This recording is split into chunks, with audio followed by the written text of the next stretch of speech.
He was called the Super Cop, the Cisco Kid, the Big Bambino, the General, and he was called a lot worse things. Often accused of dividing the city he loved, Frank Lazaro Rizzo drew mourners and onlookers from every part of the city and beyond at his funeral on July 19th, 1991. He thought himself larger than life, and unfortunately, none of us is larger than life. Love, awe, fear, hatred. Frank Rizzo attracted strong, conflicting emotions. Frank Rizzo believed in good guys and bad guys. And he was the sheriff, and it was his job to get rid of the bad guys. And he knew what was right, and he was trying to do what was right. He's looking out onto a city whose economy is being profoundly transformed, which ordinary folks simply don't understand. Outside forces are threatening your security and your stability. Philadelphia prides itself on being a city of neighborhoods. Frank Rizzo knew that. He catered to that. He was a product of it. But it's also a series of Balkan states, and he catered to that as well. I've learned one thing as a policeman: you never underestimate your opponent. You always get in there faster with more than's necessary, and you overpower them. My grandparents said to me years ago, everyone is three people: who you think you are, who people think they are, and who people really are. So, you may see Frank Rizzo as one person, and I see him as someone else. How did they come to look at one man and see such different things? How did he create an image that captured the imagination of some and crystallized the fears of others? How did he benefit from turbulent times? And how was he a victim of them?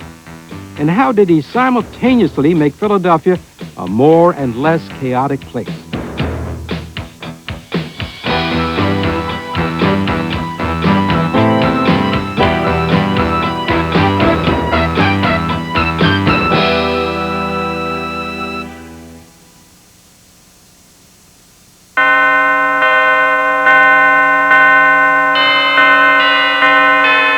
Wedding bells chimed at St. Mary Magdalene de Pazzi Church in South Philadelphia in 1918.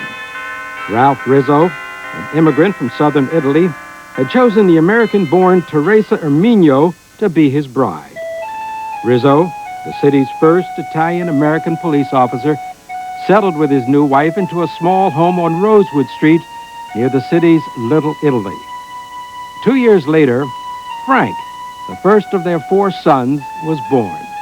He would inherit the warmth and gregariousness of his mother and the strong sense of right and wrong of his father. We knew what could happen to young people, and we were 4 boys, you know. We didn't have any sisters, so when you have 4 boys, you need a little discipline, you know what I mean?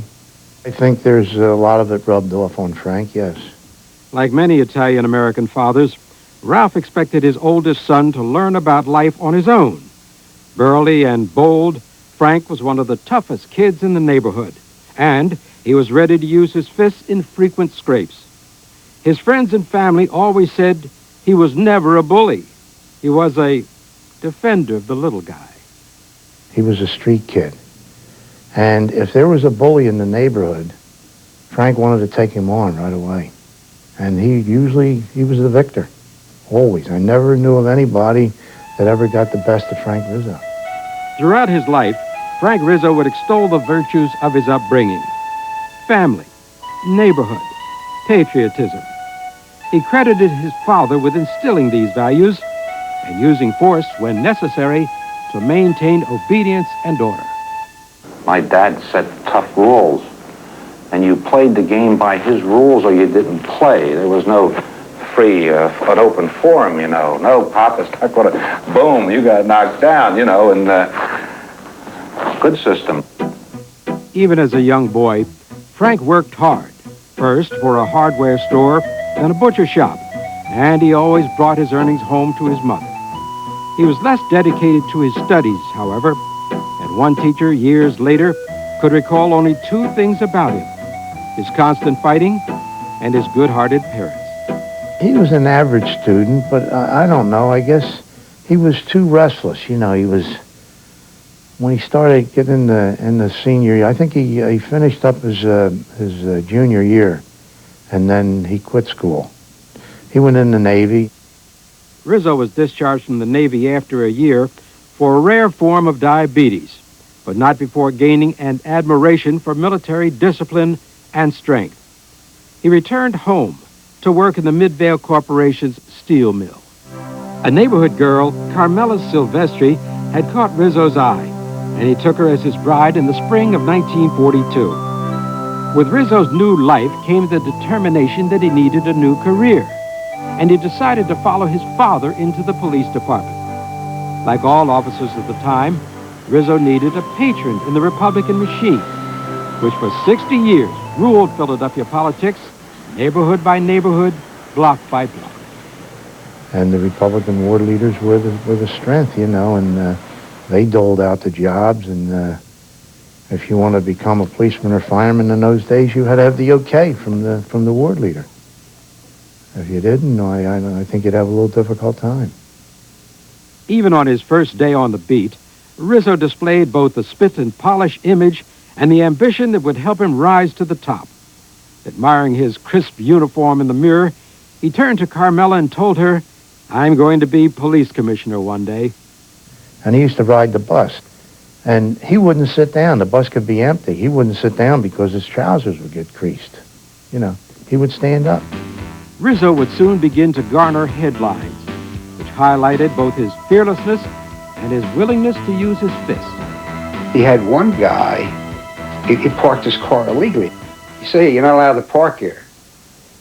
And the guy just looked at him and says, "Mind your own effing business, you know." Who? So Rizzo says, "I told you to move that car." And the guy came out of the car and he threw a punch at, you know, he hit Rizzo. Well, that's all he had. Rizzo was a tough guy. And he, you know, gave him a few polyod smacks around.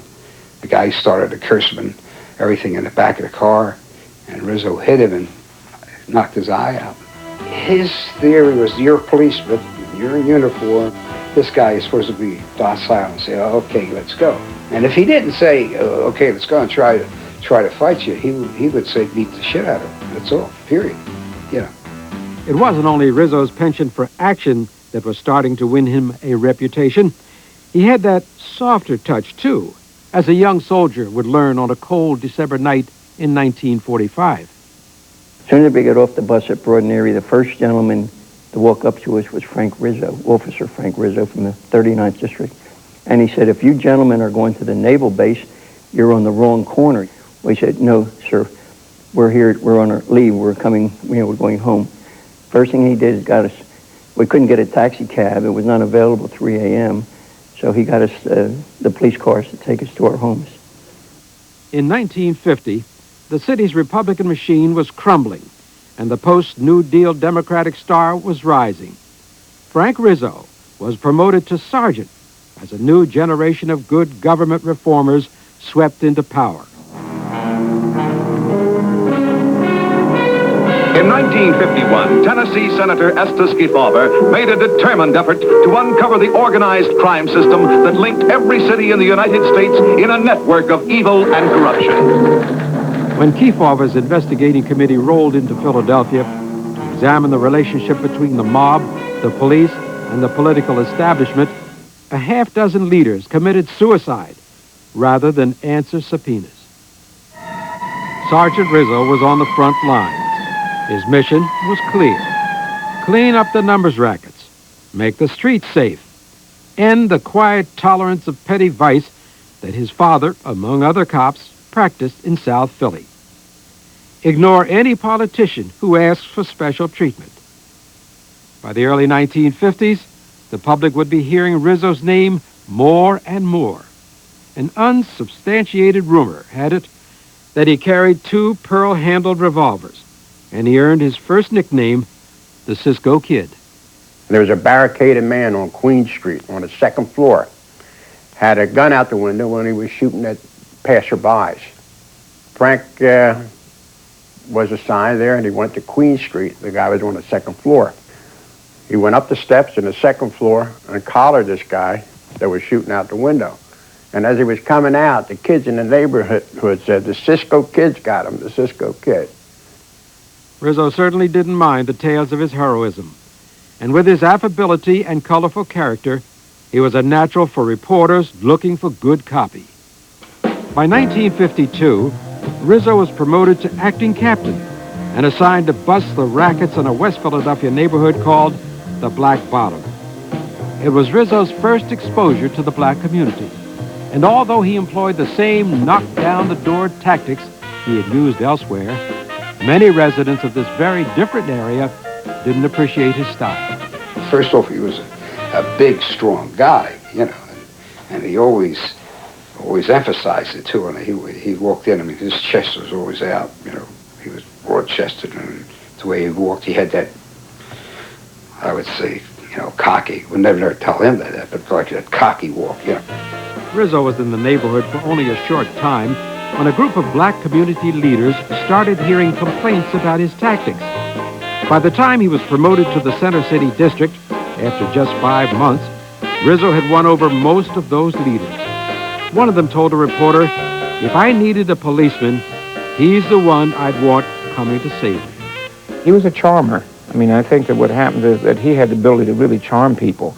And, I mean, not necessarily being paternalistic, but he truly engendered a kind of warmth and gregariousness when you're around him. In May of 1952, Police Commissioner Thomas Gibbons assigned Rizzo to quell vice and gambling in Center City. That's where the action and the headlines were. For the next 7 years, Rizzo and his men prowled the streets of downtown, raiding strip joints and gambling parlors. Captain Rizzo endeared himself to his men by standing by them on the streets and in the courtrooms. He made me feel like that the rank didn't make any difference, that we're both policemen. And he let you know that if you encountered any problems in the street, that he would be there for you. It's not like some commanding officers. They're there only in the good times. And the men worked for him. They worked very hard for him because he always had his hand on your shoulder. And we all knew that if we did our job honestly and made an honest mistake, he would back us up. He would later be called the General, but as Rizzo rose through the ranks, he was never an armchair general. Even as captain, he hankered for a good fight. He's walking his district, seeing how his men are performing, and some drunken sailors took on to the beat policeman this particular night. And we were called in. Turned into free-for-all because the sailors were taking off on the 2 uniformed policemen. So we came on the thing, and it was just one good time. We cleared them out. The sailors' allegations of brutality caused a small uproar, but Commissioner Gibbons championed Rizzo, if reluctantly. Years later, however, Gibbons admitted to a reporter, "Rizzo beat up those sailors for no reason. He caused me nothing but trouble." My father went after police who were too fast with their nightsticks, too fast with their blackjacks. And he wasn't enthralled by seeing the commander of the 19th District being too fast with his blackjack, with his nightstick, or with his fists. Rizzo also saw his role as a defender of family values. He expected from his men the same middle-class decorum he was raised with. If they were married, he wouldn't stand for any canoodling. Different guys, police that we worked with had like maybe marital troubles or stuff like that. He would call them in and try to settle it, you know. Are you crazy? You know, you got 2 kids, 2 beautiful children, And anyway, he talked it back to going back with his wife and get rid of it. What do you need these whores for? You know, da-da-da-da-da. A counterculture scene was burgeoning in Center City. Coffee houses were springing up with names like the Artist Hut, the Humoresque, and the Gilded Cage. Rizzo raided them, becoming the hero of the homeowners and the bane of the bohemian. So while we were inside, the police came in, announced that we were going to be taken in. We were all loaded into paddy wagons and taken to the Pine Street police station. They called all our parents in, and Frank Rizzo came in and started giving them a lecture on how bad it was to be in these places, and just let us go. Coffee houses were hotbeds of left-wing thought and conversation, and chess playing. That's always, a very Russian.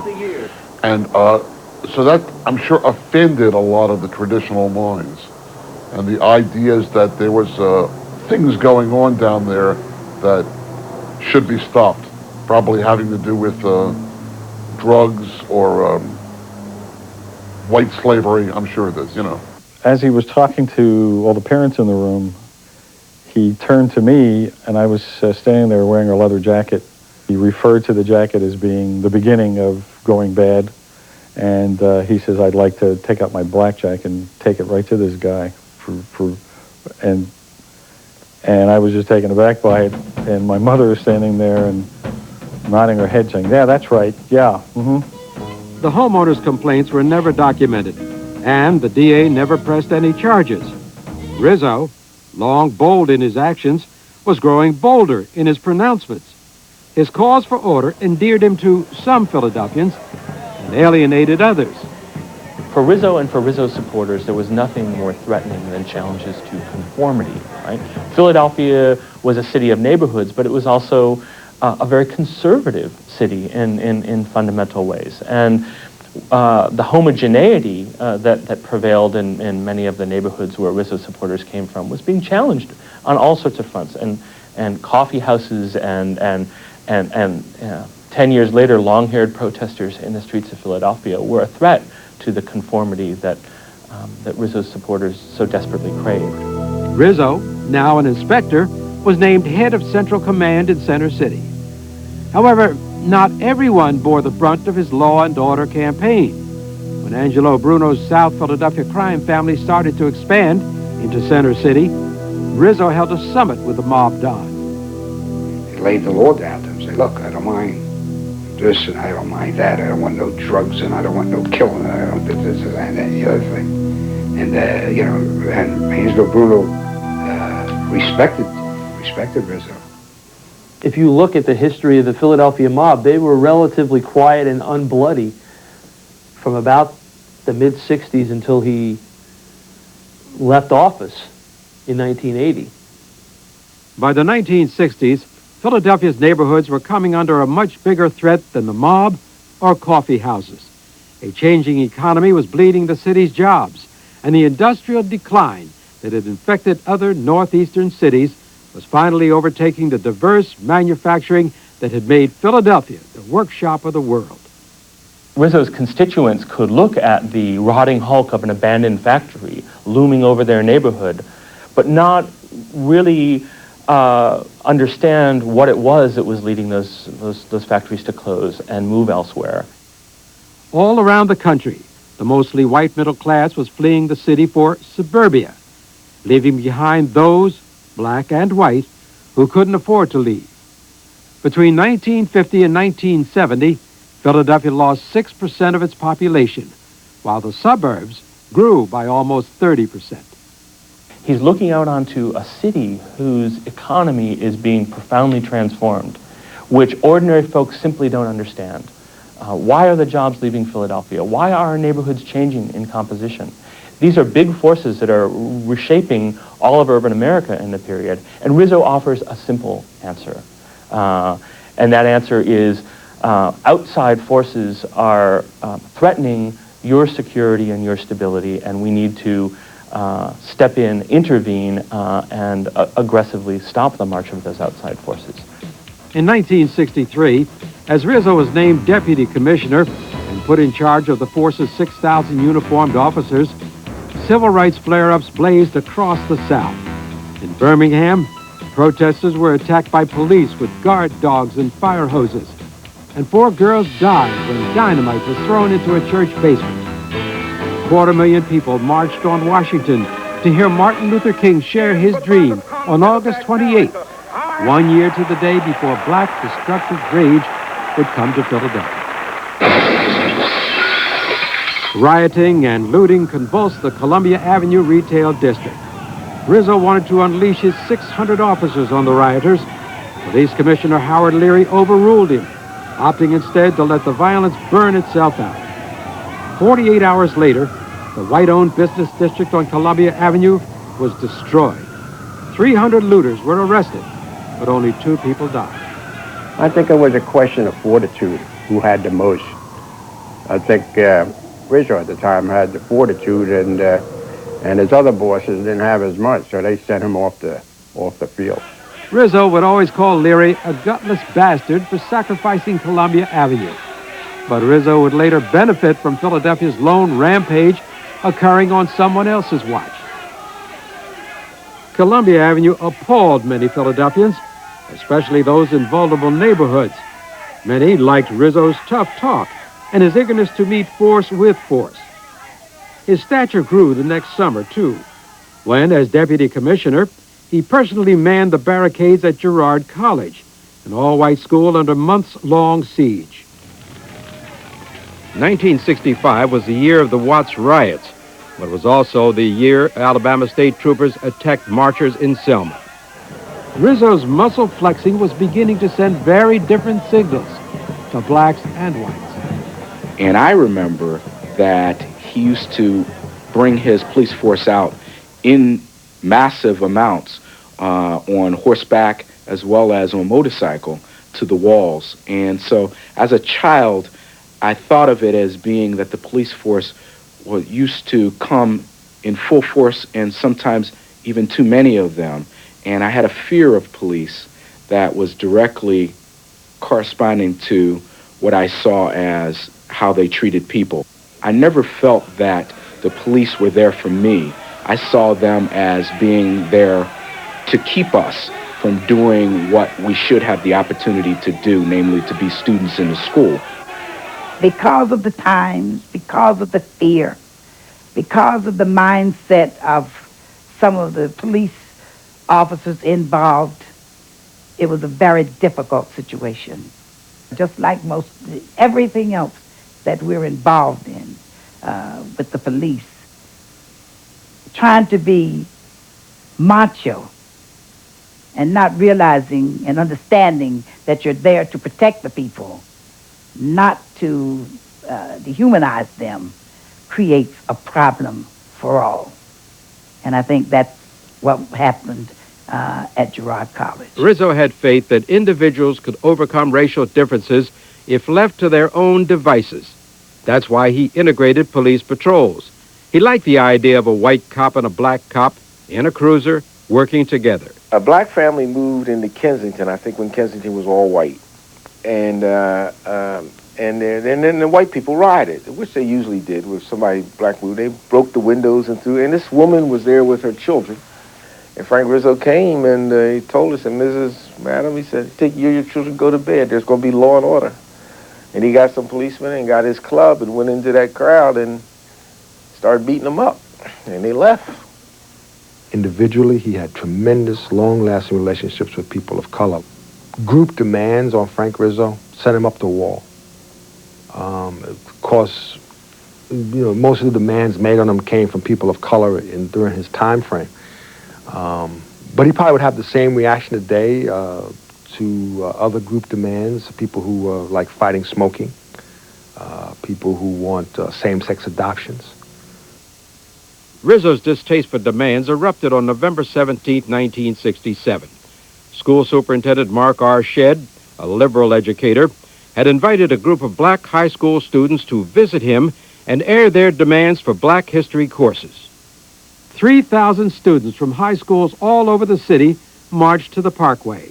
Civil Disobedience Squad boss George Fensel, who had a small group of police on hand, radioed for reinforcements, and Rizzo, who had since been named police commissioner, rushed to the scene.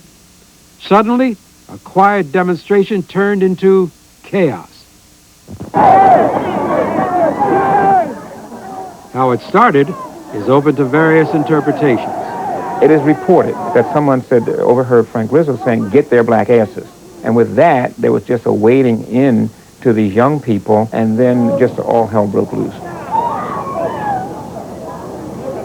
And he gave the order for the police to charge, and they did charge. But I really think that the police sort of went on their own rampage. It was disgraceful. I mean, when they attacked those children. Unless they were shooting at them, there's no reason to hit a child with a billy club. Right? Absolutely, you can't justify that. For weeks, they've been in the areas of schools, inciting kids. Black power this, black power is beautiful. What does the school board do about it? They should do something about it, and I'm hoping they do. But I'll say this for the record, the Philadelphia police are going to do their job. That I promise. I got to tell you that the switchboard lit up like it was the 4th of July. No one understood the power of Frank Rizzo with the people. Really, it was amazing. They got mail by the little, those mail trucks they push, filled. I mean, mail. People don't write. Rizzo would show again how hard he was to pigeonhole. Following the assassination of Martin Luther King, black resentment was simmering, and Rizzo skillfully showed restraint to the local reaction. Been bloodshed around the country, and here was an angry, large group of blacks marching on Chestnut Street with all the storefronts ready to have their glass broken. And he kept his troops on the side streets. There was not a single policeman visible. Well, maybe they were visible at a distance, but the marchers did not have the sense that they were being surrounded or threatened, and nothing happened. And this was an example of perfect police practices as far as I was concerned. Indeed, crowd control would be one of the hallmarks of Rizzo's reign as police commissioner. He and George Fensel would build an elaborate network of informants to infiltrate liberal organizations. We've been acquainted with quite a number of people throughout the years that we've been handling demonstrations. Judy Chomsky, Ed Cole, Donna Wolf, Martha Westover, Candy Putter, Stephanie Gold. We have made a record of every demonstration that we've handled in the city of Philadelphia, and we have some 18,000 names. Mayor James Tate was now learning how hard it was to control Rizzo, but also how valuable he could be. Tate, who had named Rizzo police commissioner, was facing a tough election challenge in 1967 from the popular Republican DA, Arlen Specter. And a lot of people thought that Specter was going to be elected outright. I mean, he was head in the polls. He was a much better campaigner. He was a much better candidate. But he wasn't necessarily for Frank. And Tate said, yes, he was going to remain police commissioner, and Specter said he wasn't sure. Tate's deft political move paid off. He shocked the favorite Specter with a razor-thin victory, a victory that he owed largely to Frank Rizzo. Rizzo's appeal mirrored that of conservatives like Richard Nixon and Ronald Reagan. And in 1968, the campaigning Nixon made a point of visiting the man he called the toughest cop in America. When great principles that transcend any partisan differences are involved, he's a very great American. You know, Rizzo was at once an unconscious reflection of this bubbling grassroots conservative politics, but at the same time, he was an architect of it. He's someone who put out a message that I think played a role in the reconfiguration of local and national politics and the shift of large segments of the white electorate to the right. He was a precursor of the Reagan Democrat. Jim Tate may have been the mayor, but it was Frank Rizzo who was garnering the headline. He made outrageous pronouncements and personally directed his cops wherever trouble flared up. Nothing defined Rizzo's image more vividly than the photo of the commissioner resplendent in his tuxedo, arriving on the scene of a hot spot with his nightstick tucked jauntily into his cummerbund. What do we mean by democracy? Do we mean that only the loudmouths, the people who want to violate our laws, the anarchists, have all the rights. In the summer of 1970, as the National Black Panther Party was gathering in Philadelphia, Rizzo believed that his fears were being realized. K600 is a policeman who was shot. Car stand by. 6-3 in Catherine. Assist the officer. Report of a policeman shot at that location. A park guard was dead at the hands of unseen terrorists. Booby-trapped hand grenades were found in the park. Several other officers were shot and wounded. Car 1 to radio. Let's see, Commissioner. Now tell me what we got. Okay, Commissioner, 5-9 and Cedar. We have a police officer shot. He's in Misericordia Hospital. Condition is unknown. The city was stunned, and Rizzo's police swung into action. Under the command of George Fensel, police raided 2 Black Panther houses in separate areas of the city, even though no Panthers had been implicated in the attack. Police exchanged gunfire with the Panthers. 150 police converged on the building at 2935 Cecil B. Moore Avenue, Columbia Avenue at that time. Tear gas filled the place.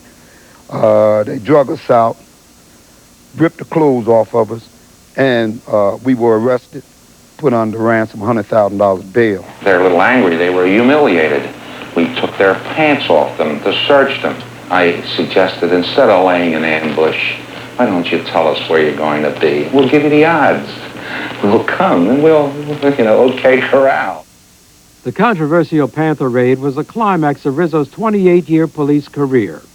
5 months later, he resigned as commissioner and announced his candidacy for mayor.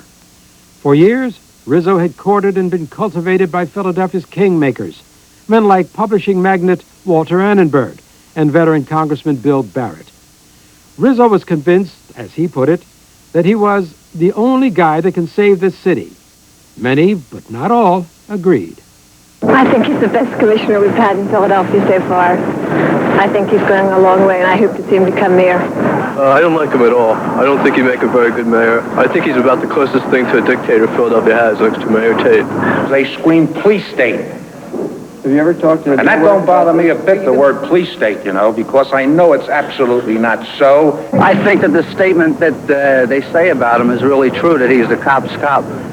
I think he's doing a fantastic job in Philadelphia, and I'd like to see him be the next mayor. I kind of feel that he's being sort of pushed on the public right now. He always seems to be wherever anything's happening, and he's always seeming to be the one to take over on the job, and although he might be a good mayor, maybe it isn't the right time for him now. Disavowing extremism of the left and the right, Rizzo asked all voters to support him. Even so, he and his aides decided to stay out of black wards, proclaiming, "Those who don't like me, I couldn't walk up Broad Street on my knees and get their support." The black people didn't want him in their community. So if they didn't want him there, why should he go?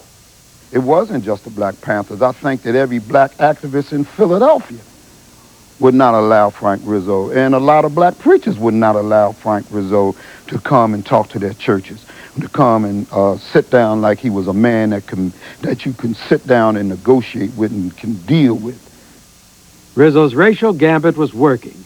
White voters loved him, and the Democratic Party, which had feared white flight to the Republicans, was the beneficiary.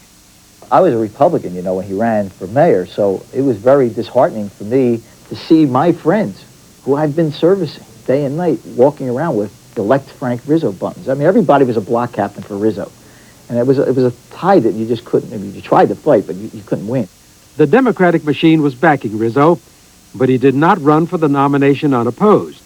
He was soon joined by U.S. Congressman Bill Green, running as a liberal reformer, and state legislator Hardy Williams, the city's first serious black mayoral candidate. There's many people to this day who believe that Hardy Williams ran to split the black vote in the Democratic primary, so that Frank Rizzo would get the lion's share of the white conservative vote and that he would get the nomination for the Democratic Party. I was the day-to-day campaign manager for that campaign. I made decisions in that campaign. I saw nothing that would in any way indicate to me that there was any relationship between Hardy Williams and Frank Rizzo. We were running to win. I was left with the responsibility of paying off the election day expense out of my pocket. My money, not Frank Rizzo's money, my money out of my pocket. Stalking horse or not, Williams helped Rizzo divide and conquer the opposition.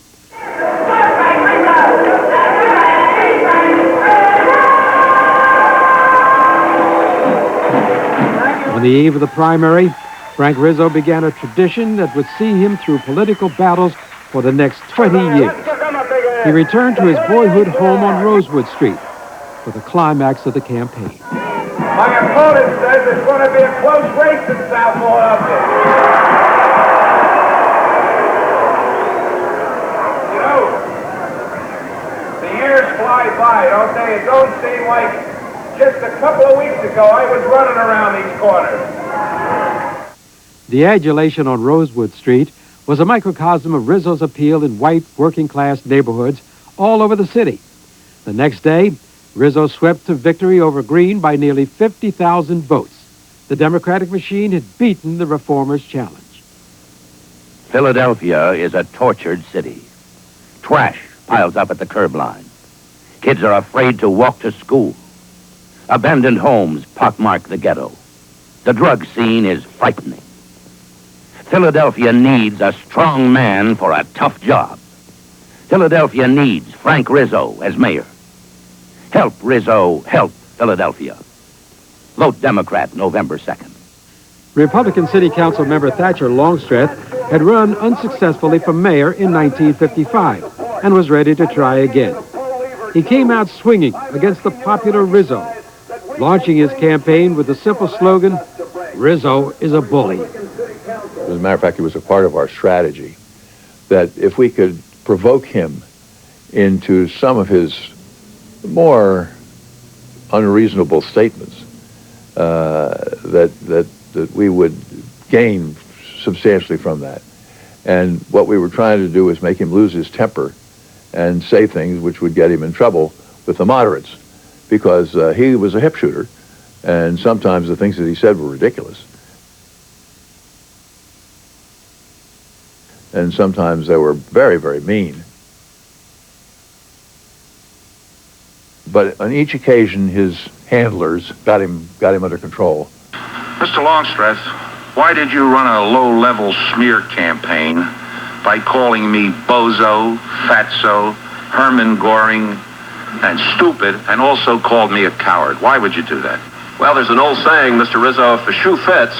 One of the things that I think he did that made him a very formidable candidate was that in that particular election, he controlled himself in pretty much an exemplary way.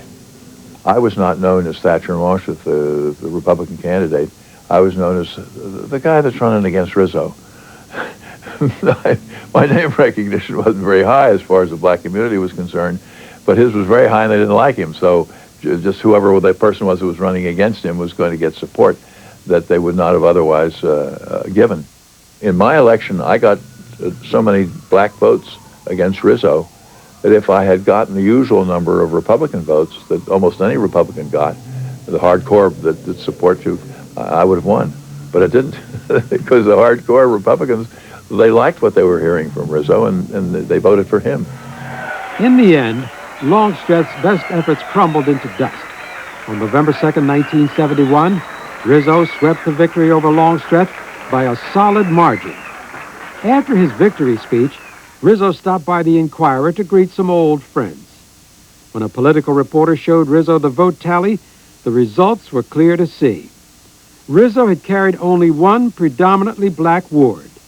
He realized at a glance that in one sense, he had just been elected mayor of half the city.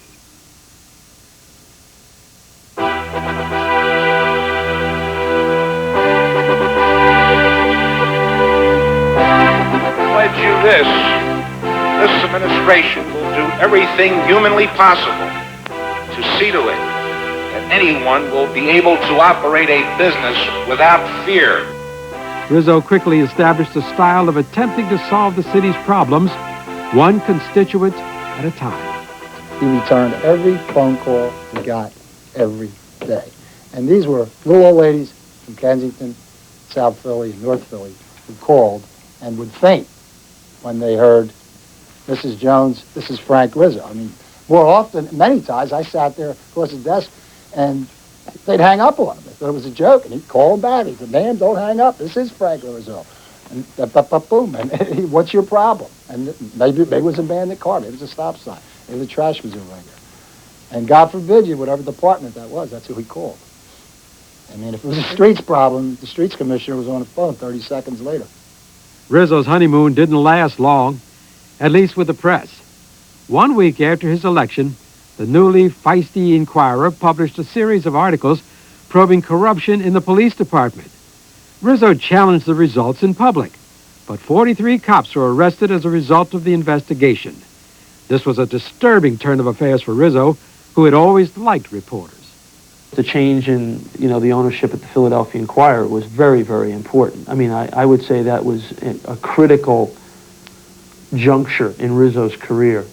I mean, he literally had reporters eating out of his hand for years and years and years, and then Annenberg sold the Inquirer to the Knight family, and John McMullen came in, and McMullen was very, very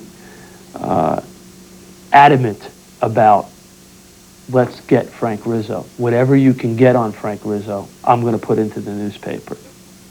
After taking the oath of office, Rizzo turned to a group of investors to finance a lavish renovation of his office, fueling suspicions in the press that deals were being made for city contracts. Fortunately, I have some rich friends. There's a gentleman in this town by the name of William Goldman. He owned a chain of theaters, and he feels very, very close to Philadelphia, and to me particularly. Helped me greatly while I ran for office with money. He gave me, in fact, he paid for this office, $135,000. Then the mayor decided that it was time to move up to finer digs than those he enjoyed on Providence Street in Mount Airy. Once again, the press started to howl. How was the mayor to afford such a mansion on his $40,000 a year salary? Rizzo pulled the plug, calling his decision one of the most sorrowful days of my life. Well, you aren't talking about something corrupt or something evil. You're talking about something that's basically indiscreet, if not plain dumb. You're an opponent or a government official. You're really a second-class citizen. I mean, I firmly believe this. You not only have to be right, you have to look right. Rizzo was in office less than a month when he led a triumphal parade of reporters to meet with President Nixon at the White House. To the dismay of Democrats back home, Rizzo would later back Nixon's 1972 campaign. I know President Nixon for many, many years, and I have the utmost respect for him. I think he's one of the greatest presidents this country ever had. Nixon made sure his friend benefited, sending Philadelphia a hefty slice of the federal pie. The largesse set the stage for an explosion of City Hall patronage rolls, fueled by political considerations and by Rizzo's genuine love of solving people's problems by handing out jobs. Authorities were always a good place to put people to work, and he sent over a bunch of people. One clerk, I remember, a woman who couldn't speak English, and wanted me to hire her as a clerk typist. And I said, well, who's going to speak to her? This is a very nice lady, foreign-born person. I'm sure this lady will be a fine person when this person learns how to speak English and use a typewriter. I said, but since she can't type and since she can't speak English, what kind of a typist file clerk is she going to be? As the mayor's squabbles with his party escalated, he took a page from his heroes Nixon and J. Edgar Hoover. The mayor directed an aide to form a squad of 40 detectives to look into possible municipal corruption. Coincidence or not, the main targets of the probe were two of Rizzo's chief party rivals, Chairman Peter Cabile and City Council President George X. Schwartz. Both men reported being followed in unmarked cars and having their phones wiretapped. It was a style of operation that was nothing new for Rizzo, who had gathered files for years on everyone from Arlen Specter to Cardinal John Crowe. I took some positions which were opposed to some of the more trenchant unions. And as a result of that, had some threats and unpleasant things that happened. And we finally had a police officer signed the house because of threats that were being made on the children, 4 children. And the police officer lived there, well, for 6 months, I guess. I mean, quite some period of time. He got a call. He called me up during the campaign, and he got a call from Rizzo. And Rizzo said, "You lived in that house for 6 months. If you can give me some dirt on Washington, I'll make it worth your while after I become the mayor." And this guy called me. We got to be pretty friendly, and told me it. I said, "Well, let's let it go by." When the newspapers reported the existence of the squad, Rizzo said that, yes, it existed, but that its only purpose was to ferret out corruption. D.A. Spector agreed, but only after quashing a staff report describing squad activities as a thinly veiled attempt to smear Schwartz and Camille. I think that Rizzo genuinely believed that his opponents were crooks. And he genuinely believed that the way to get them, they're crooks, is assign cops to them. The people running the operation, I think, had a totally different agenda, which is to destroy his political enemies. Don't get me wrong, I think Rizzo would have loved to have seen his political enemies destroyed, but I think he also thought they were crooked, and he wanted to catch them. He became a politician, but he never stopped being a cop. In the summer of 1973, Rizzo's ongoing battles with the press and the Democrats caused him and the city further embarrassment. Camille accused Rizzo of offering him a bribe to support Managing Director Hillel Levinson for DA. Which I took umbrage at, and I said, "What is this, Frank? What are you trying to pull?" Now, there's no question Rizzo's not a boss, and that Rizzo's not a politician, okay? Who was telling the truth? The Daily News had a great idea. It would sponsor a lie detector test. Rizzo and Camille, mano a mano, with a machine. Camille accepted, and so did Rizzo, much to the horror of his advisors. And I called him on the phone. I said, "Mr. Mayor," I said, "no Irishman and no Italian should take lie detector tests because they're too emotional." Bang. Rizzo charged ahead, declaring his faith in the lie detector. A polygraph expert hooked Rizzo up to the machine and asked him a series of questions, including, had he offered a bribe to Camille? Rizzo answered, no. The machine didn't believe him. He didn't say, "Oh my God, what have I done?" It would not be Rizzo. Yeah, and he proclaims at the press conference that while he might be able to understand how they could say he and Carol flunked, he couldn't understand how they could say that Pete Camille passed. As this sideshow unfolded, the mayor was getting on-the-job training in the realities of Philadelphia politics. The only guy who could save this city was beginning to realize that solving problems in city government wasn't easy. Cleaning up the redevelopment authority, for example. Well, there were allegations of corruption in the department. Everything that could possibly be corrupt about an organization, those were some of the things that were facing me as the executive director. It didn't take too long to find out that the mandate that I had was somewhat thinner than what I had been led to believe. And when I met with redevelopers and told them I had this mandate from the mayor, the developers and the others that I dealt with went right back to the mayor and called him and said, "What's going on?" And then he would call me up and say, "What's going on?" I said, "I'm carrying out your mandate." He said, "Well, I didn't mean that you should do X, Y, and Z."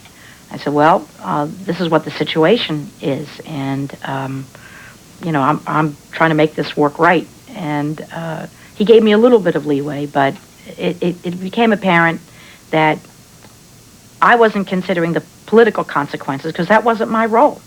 City Finance Director Lennox Moak was ordered to ease Abraham quietly out the door. When she refused to go, she got a dose of bare-knuckle politics, Philadelphia style. They started to engage in Nixonian dirty tricks. They spread rumors about everything about my personal life, none of which was true. And for them to engage in these dirty tricks and these false stories to ruin my reputation was ugly and mean and dirty. And I'll never forget it, and never have forgiven or forgotten the people who were directly involved. the Rizzo administration was hiring workers at a generous rate, bloating the payroll at City Hall. Rizzo was partially motivated by his heated battle with Camille for control of the Democratic Party. In his first term, Rizzo grew the mayoral and managing director's office tenfold and tripled the number of city employees with civil service exemption. At one point, 10,000 people waited in line in the rain for 280 jobs, which had already been given to political insiders. Every mayor in the history of the city's done it. It's a fact of life. Getting jobs is part of politics. Anybody don't believe that doesn't know anything about politics. In the midst of all of this, the Rizzo administration did boast some solid accomplishments. City Representative Harry Bellinger oversaw a large expansion of Philadelphia International Airport. Work began on the Gallery, a downtown shopping mall meant to lure city shoppers away from the suburban malls. Rizzo used his clout with the feds to invigorate the Philadelphia Naval Shipyard, and Philadelphia's youthful community college found a friend in City Hall. The topography of Center City continued to rise, and the administration pushed for the construction of a Center City rail tunnel to connect suburban and Reading stations. By the time Rizzo came in as mayor, the business community felt much better with him than they had with the three predecessors covering the previous 12 years, whatever it was. I think that that feeling was accentuated when I went back to the chamber, because I made it very clear to my members, and particularly the important members, that this was a man who was far more pro-business than anybody we'd had for a long time, and he was. Meanwhile, Rizzo's war with the Democratic hierarchy raged on. After some initial feuding with Governor Milton Shapp, Rizzo tried to mend fences with Harrisburg to keep state money flowing. But Shapp was not in a generous mood. His Pennsylvania Crime Commission accused the police department of ongoing, systematic, widespread corruption and blamed Rizzo for setting the tone. Managing Director Levinson was indicted on charges of racketeering and violating the city charter ban on politicking by city officials. Milton Shapp and Frank Rizzo did not get along, to say the least. Milton Shapp, through his special prosecutor, saw this as a way of getting to someone close to Frank Rizzo. They didn't want me.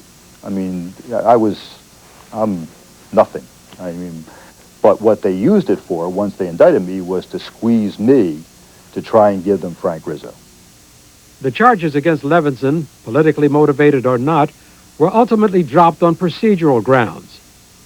As Rizzo looked toward a second term in 1975, he knew that he needed peace with labor, his core constituency.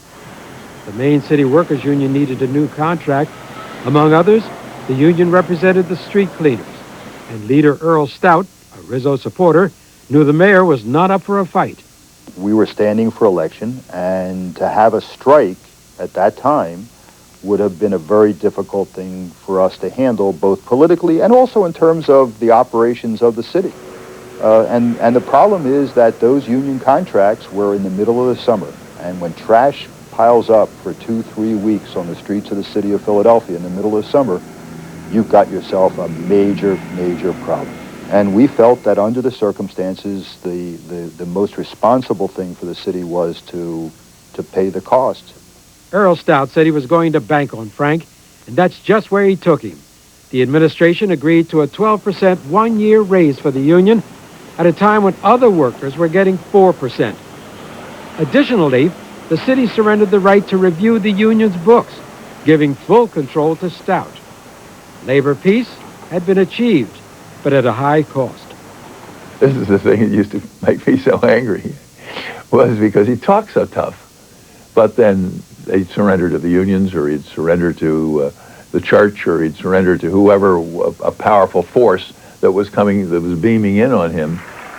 As his first term was winding down, Rizzo had survived tussles with the media, the Crime Commission, liberal critics, and Democratic opponents. He had kept his pledge not to raise taxes and had brushed aside a challenge from his own party in the primary. And as the November election approached, things were looking up for the mayor. We're on our way to a great victory in November, and I will again be reelected mayor. I have no doubt. I say that with any humility I have. The mayor's competition this time was the popular Republican city councilman Tom Follietta. But there was also a wild card, Charles Bowser, who was running as an independent. Bowser had wanted the Democratic nomination, but Camille turned him down, saying the city wasn't ready for a black mayor. Bowser decided not to take no for an answer, and instead formed his own Philadelphia party, ready to battle Frank Rizzo for the mayoralty. And he wanted to know why I was running against him. And I told him, I said, well, Frank, I thought you were a good police commissioner, but I think you're a lousy mayor. I said, you're letting too many guys run your show, and they're not running it properly. Yeah, I told him that. All I want is for Charlie Bowser to stay in the race, said Rizzo, as he anticipated another opportunity to split the opposition. Rizzo promised no new taxes and even burnished his Cisco Kid image by sustaining a broken hip at the Arco refinery fire in August. I hope to walk up Broad Street heading to Mummer's Trade. If I have to go up there on a cane, I'll be there. Bowser hammered away at the mayor on city finances and on a more personal level. We find too many Philadelphians ready to accept the blatant tyranny of one indecent leader. But no one listened.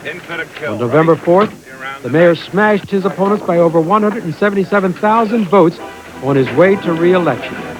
Fully one-third of the black vote went to Rizzo.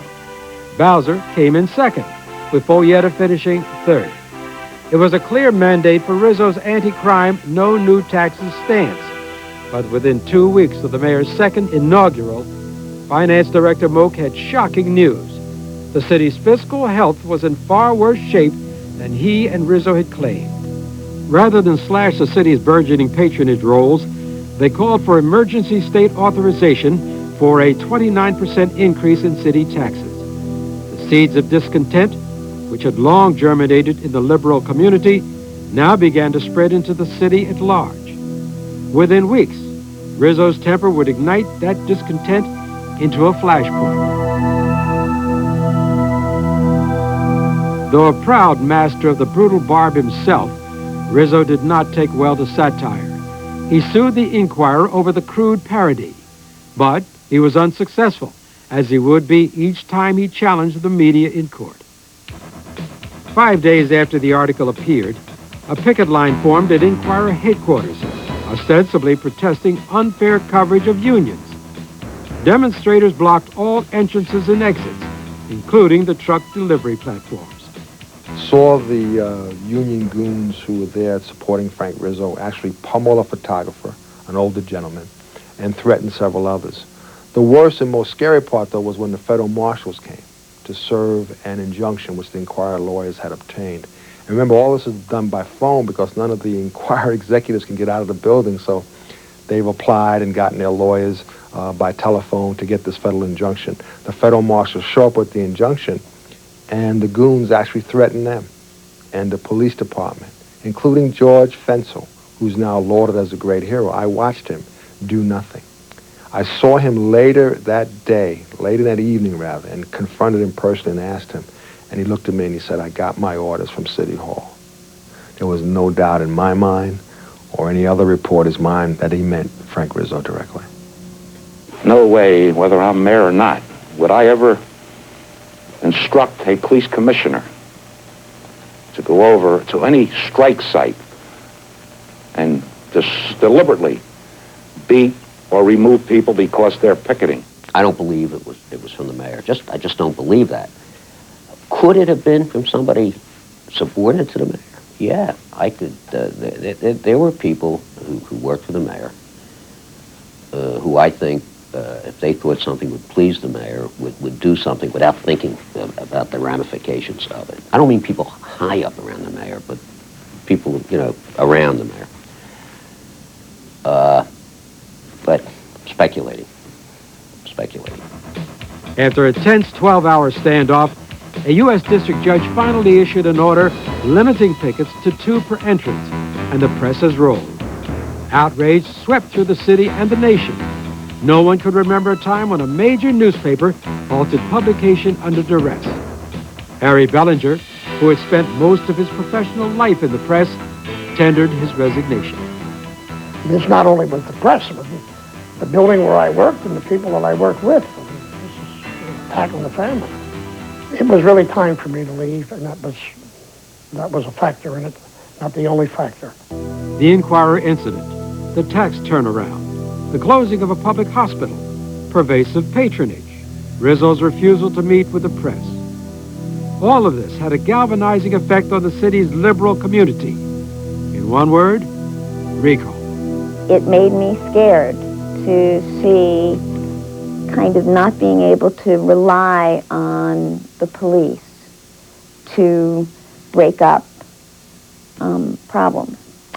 So I, who had opposed the recall as an idea prior to that, because I thought he won the election fair and square, and it's not appropriate to do anything about that. That made me change my mind. Yanoff, a defeated city council candidate, Charles Bowser, and other liberal activists announced a move to recall the mayor. It surpassed the 145,000 signature requirement in less than 3 months. Even Democratic President hopeful Jimmy Carter added his voice to the recall effort as he campaigned across Pennsylvania. The public was outraged, mostly over Rizzo's tax increases, and polls showed the mayor was losing support all over the city. Rizzo laughed off the recall effort in public. I look at them idiots and laugh because I'm here and they got to get to me, you know. But was privately worried. The mayor and his opponents contested the recall for months. The recall initiative was a fraud. Counted everyone. At any time there was the slightest doubt, yay or nay, we said yay. You know, counted. And the false ones outweighed the legitimate ones. I mean, if people signed their names and didn't put their middle initial in, whole petitions were thrown out. There was an earlier original review of the petition signatures in which so many were thrown out. It was absurd. What this all underscored was how hard it is to go up against significant power. The seesaw battle was finally decided once and for all on September 30th, when the Pennsylvania Supreme Court ruled that recall was unconstitutional under state law. The recall movement had failed, but it brought together a strong coalition of Rizzo opponents and hinted at the shape of things to come. As the city looked forward to welcoming the world to celebrate the nation's bicentennial, Rizzo gave a scoop to reporters Larry Eichel and Jerry Mondesire. And he just offhandedly remarks that he's asked President Ford to have federal troops in the city to guard against, quote, outside agitators and demonstrators who might come to demonstrate and disrupt the bicentennial celebration. And I'm not sure whether it was Eichel or myself. We then turned to him and said, Mr. Mayor, you've asked for federal troops? And he says, yes. And he said, and then we say, well, do you want these troops to be carrying weapons and helmets? And he leans back in his chair and says, oh, no, guys, I just want them to have sidearms. The demonstrators and agitators never did show up in force. Unfortunately, neither did the tourists, undoubtedly scared off by the mayor's dire predictions of strife in the cradle of liberty. A small vocal minority among us seeks to destroy the heritage of 1776. We must be ever vigilant that this minority does not impose its philosophy on the unwilling majority of Americans. Rizzo's opponents were further motivated by reports in the press that the police force was overstepping its authority with no discipline from the mayor or from Commissioner Joseph O'Neill. In 1977, the Inquirer published an expose alleging widespread abuse of police detainees. President Jimmy Carter's Justice Department assigned criminologist and former New York City cop James Fife to study the use of deadly force by Philadelphia's police during the Rizzo administration. His report blamed Rizzo for an annual 20% increase in police shootings since 1972. A Philadelphia cop was no more likely than a New York cop to shoot someone who had a gun or a knife and was attacking the officer. But Philadelphia cops were 3,700% more likely to shoot unarmed people who were running away from them. In one case, two plainclothes officers were standing on a street exchanging a phony roll of money when it contained $14. And a kid on a bicycle swooped down and grabbed the $14 and took off. And the officers fired 9 shots at him and missed, but killed a bystander. Conceivably, something of this nature where a policeman attempted to, or did fire at someone else possibly might have been hit. There's no doubt in my mind about that. That could happen. Law enforcement was held sacrosanct by Frank Rizzo to the point of absurdity, to a point where you could not have a legitimate democratic society if you continued to use Frank Rizzo's definition of law enforcement.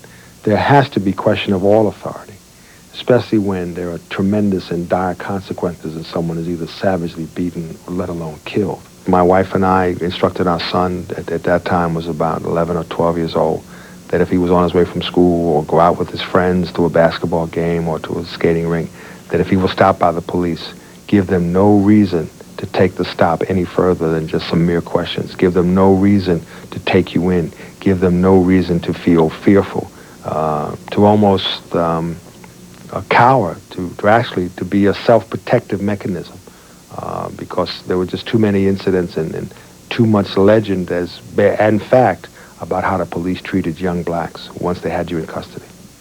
You got to ask yourself, as a citizen,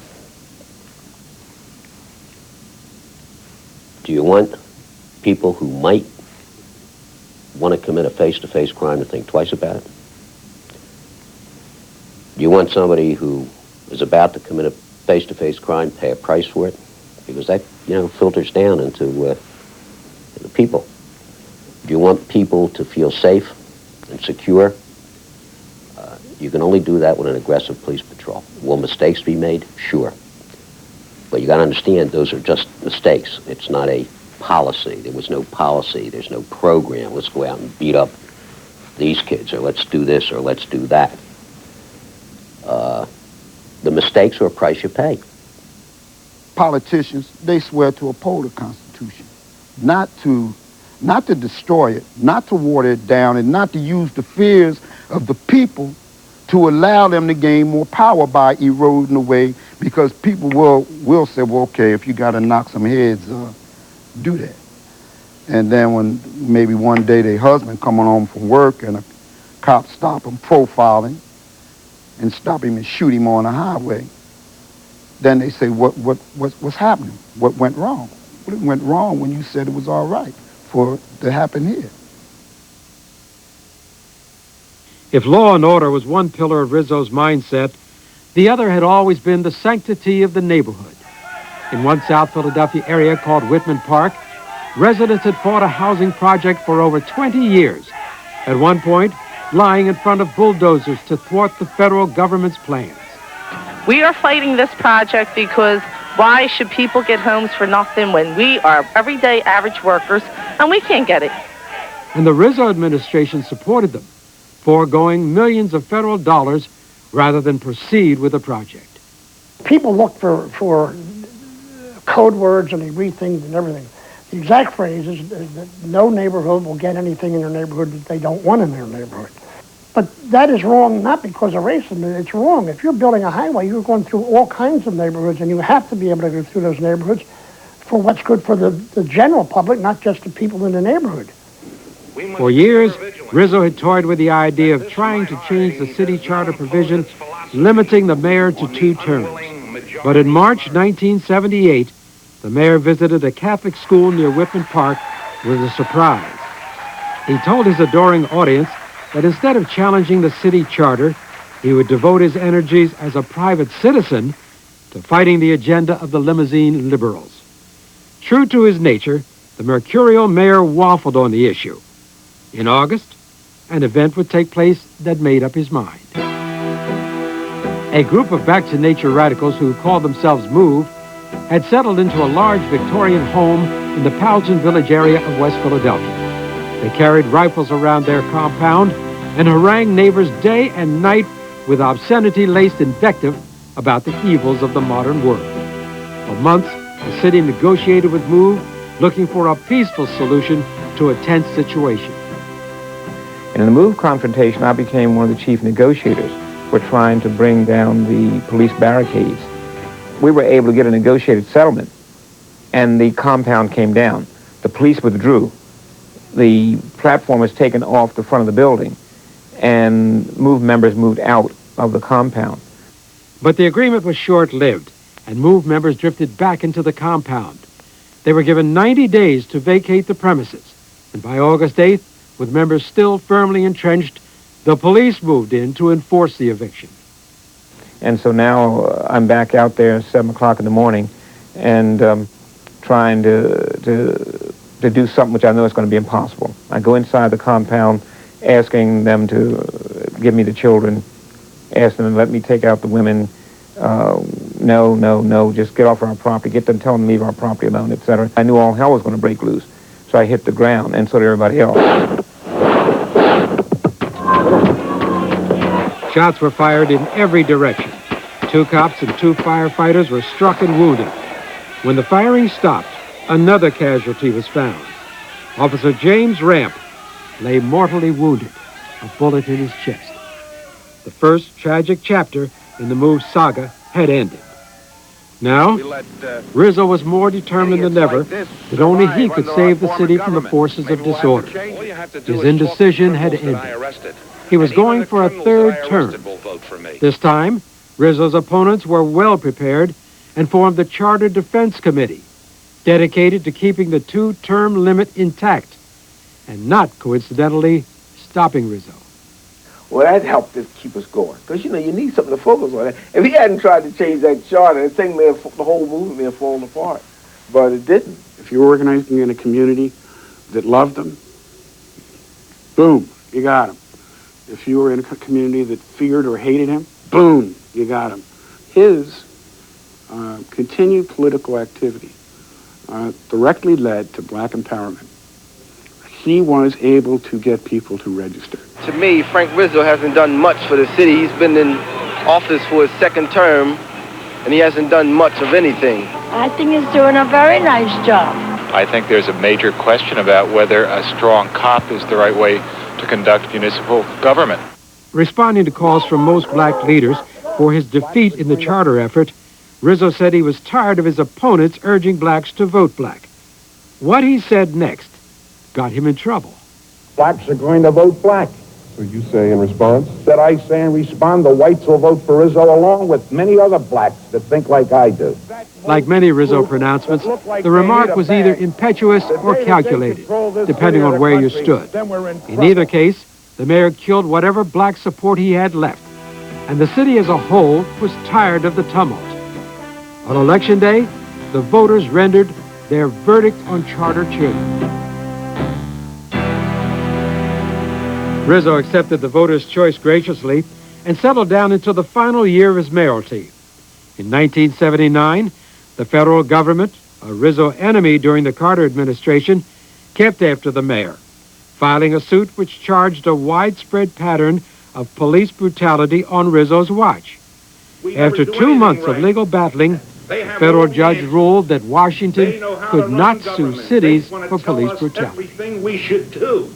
I was a minor part of the suit, and in my view, it was a legitimate suit that had lots of merit, and it was lost not because of the merit, but because of a procedure which dictated at that time that the Justice Department had to have standing as an injured party to bring a suit. That's the American legal tradition.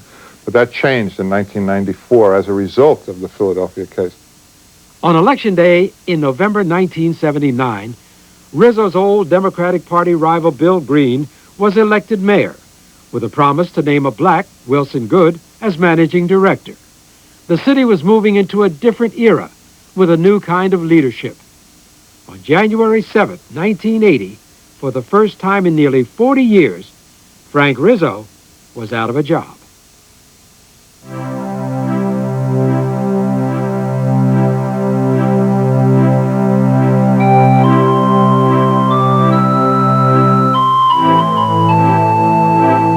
Frank Rizzo's new life on Crefeld Street was comfortable.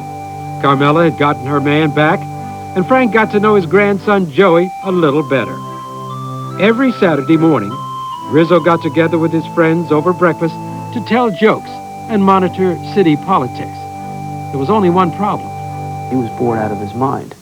And he also understood what they were writing about him, that he was a divisive factor, hostile to blacks, and he left a legacy that people were trying to clean up.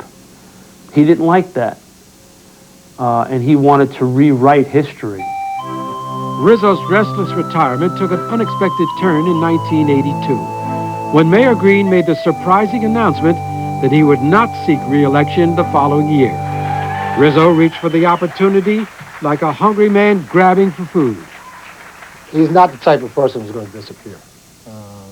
He had to be involved. He's always been involved. Since 1941, when he first put on a policeman's uniform, he was involved. And it would have been difficult for him not to get involved. Green's withdrawal also opened the door for his managing director, Wilson Goode. By 1982, over 40% of the city's Democratic voters were African American. Like the white working class in 1971, they sensed that their time was finally arriving. Goode had a message. Frank Rizzo's time had passed.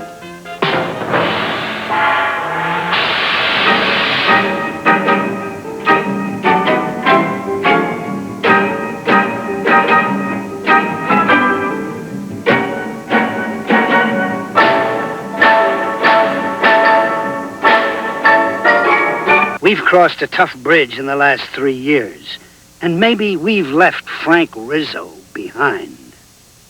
On primary day, Goode defeated Rizzo, who mustered only 2% of the black vote. Frank Rizzo never understood how I could beat him. And he never accepted the fact that I beat him. He gave support in 1983 because there was no choice. And I think that his interest at that time was tied to his support for me. Goode defeated Republican John Egan in the November general election, becoming the city's first African-American mayor. Frank Rizzo went back to his uncomfortable retirement. Goode had caught the city's imagination, skillfully handling the City Hall height limitation debate and avoiding the NFL Eagles' proposed move to Arizona. There was even talk of Wilson Goode as a vice presidential candidate in 1984. But on May 13, 1985, everything changed. The radical group move was back in a row house at 6221 Osage Avenue.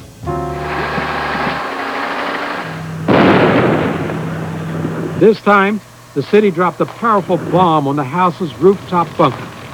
Fire eventually consumed 61 homes and took the lives of 11 MOVE residents, 5 of them children. The fire department stood by and watched while the fire raged. Wilson Goode was left to shoulder the blame, and after 16 months in office, suddenly had the look of a lame duck. The Republicans saw their best chance in decades to win back City Hall, and Rizzo also saw an opening. December 1986, Rizzo announced that he was returning to the Republican fold after 20 years in the Democratic wilderness.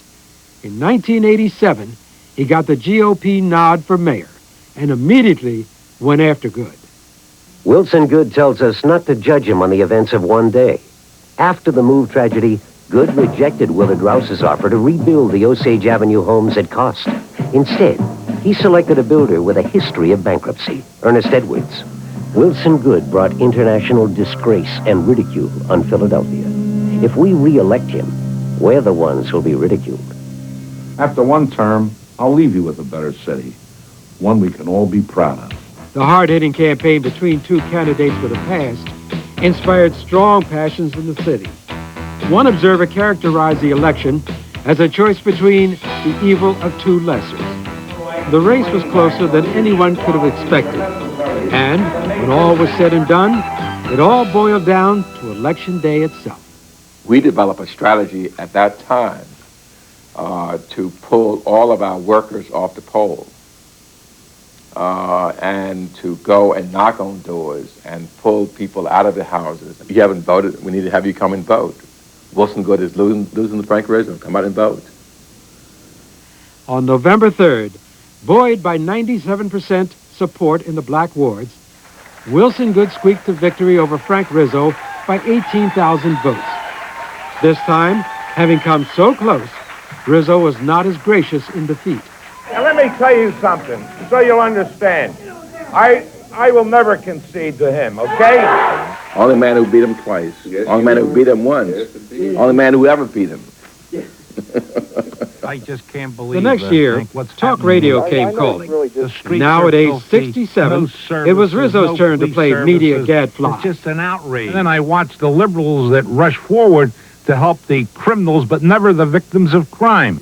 And Rizzo was in his glory. The act was pretty much the same every broadcast. Things were great in the old days, and we're going to hell in a handbasket now. I can remember very vividly a woman calling and saying that she's been calling the city for weeks. I can't get the squirrels and bats out of my attic. Frank Rizzo put her on hold, then picked up the phone and called somebody in the city parks department or whatever it was, or the sanitation department, spoke to that person on the phone, then picked up the lady's line and said, "You'll have it done by the end of the day." Hung up, and she called back the next day and talked to him on the radio about how the city came out to her house and cleaned up the attic. He was the mayor in exile, even while... And this used to drive Wilson Good up a tree. Meanwhile, the Republican Party had found a new, younger, rising star, District Attorney Ronald Castile. He was a Vietnam War hero and a pugnacious prosecutor. In 1991, Republican bosses would back Castile for mayor, but Rizzo was not going to back down. His radio show had been canceled, and Rizzo launched an insurgent campaign for the Republican nod. And it wouldn't take long for Castile's smooth sail to the nomination to hit some rocky shoals. Daily News columnist Chuck Stone reported that Castile had once brandished a handgun in front of a cop. Was the war hero really a loose cannon? Doubts about Castile's character began to emerge, and with businessman Sam Katz also in the race, the battle for the Republican mayoral nomination was tightening up. In 1991, local GOP leaders found out what Jim Tate and Pete Camille had learned the hard way decades earlier. Once you invite Frank Rizzo onto the stage, you better be prepared for him to take over the show. As he had in 1975, Rizzo won the 1991 primary without his party's backing, edging out Castile by 1,400 votes. Frank Rizzo never was the heir apparent to anything except his own personal political power. I can't name another urban political figure in the country other than Frank Rizzo who ran and won and beat the power structure in two different political parties, Democrat and Republican. Former District Attorney Ed Rendell made a strong candidate for the Democrats. Law and order issues would loom large in this campaign. It was the era of the crack cocaine epidemic, which was laying waste to the inner city. For the first time in his political career, Rizzo campaigned hard in the black community, which was bearing the heaviest brunt of the drug plague. Rizzo was now 70 years old. He was overweight, working with a rebuilt hip, and still waging his lifelong battle with diabetes. As he tore into the campaign, people noticed that he was slowing down. And you could see he started to limp very markedly. And then he started to sweat. And the one thing you never saw Frank Rizzo do was sweat. As spring passed into summer, Rizzo pressed doggedly on. On Tuesday, July 16th, following a visit with black leaders, Rizzo visited his campaign headquarters. He went into the restroom to wash up for lunch. When he failed to emerge after 15 minutes, his aides opened the door and found Rizzo unconscious on the floor. He had no pulse. Ladies and gentlemen, it's my sad duty to report that Frank Rizzo died today.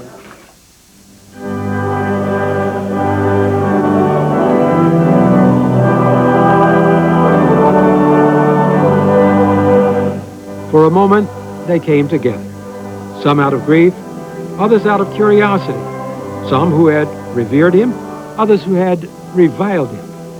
The main cliche, you either loved him or you hated him, finally seemed inadequate.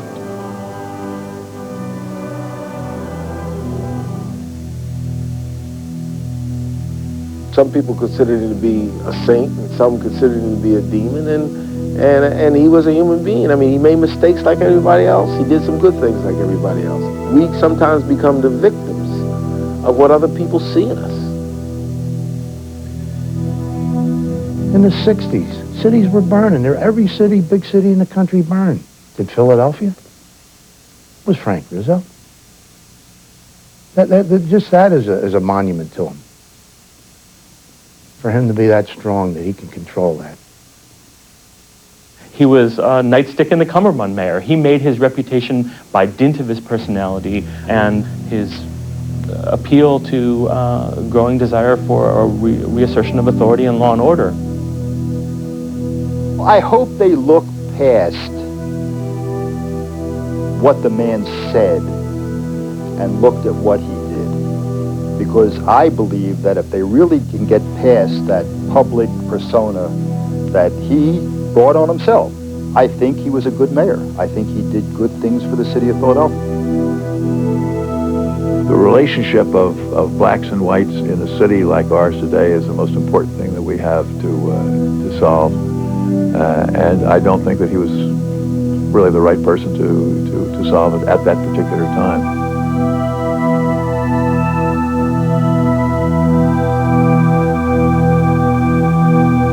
We live our lives for good or ill as long as we can, and that's all Frank Rizzo did.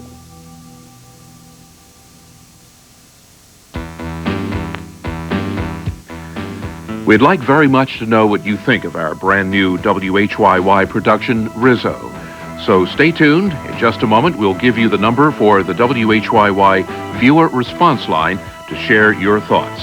And that's followed by a behind-the-scenes look at the making of Rizzo, and that's followed by the Philadelphia story, all coming up here on WHYY.